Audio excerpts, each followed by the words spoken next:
Le coût de la plupart des travaux que l'on réalise dans un logement destiné à la location peut être déduit du montant des loyers encaissés. Il s'agit des dépenses de réparation et d'entretien. On peut citer, à titre d'exemple, le ravalement, la remise en état de la toiture, le remplacement d'une chaudière. Sont également déductibles les travaux d'amélioration. Il s'agit par exemple de l'installation d'un ascenseur, de travaux de raccordement au réseau d'assainissement ou bien encore de travaux d'aération des pièces d'eau. Les travaux de construction, de reconstruction ou d'agrandissement ne sont jamais déductibles.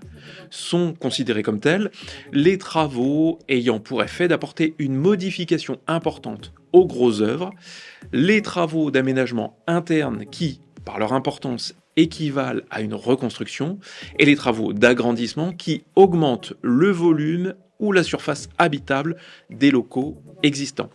Les travaux de démolition ne sont pas non plus déductibles.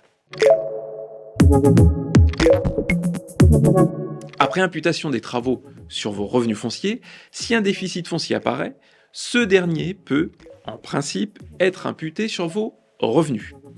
Ainsi, les déficits fonciers provenant de dépenses déductibles, autres que les intérêts d'emprunt, subis au cours d'une année d'imposition, s'imputent en principe sur votre revenu global dans la limite annuelle de 10 700 €.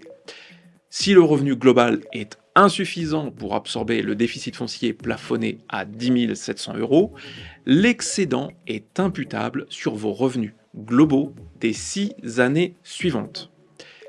Sachant que la fraction du déficit supérieure à 10 700 € et celle qui provient des intérêts d'emprunt sont imputables sur les seuls revenus fonciers des 10 années suivantes. Attention, l'imputation des déficits n'est définitivement acquise qu'à condition que le logement demeure affecté à la location jusqu'au 31 décembre de la 3e année suivant celle de l'imputation.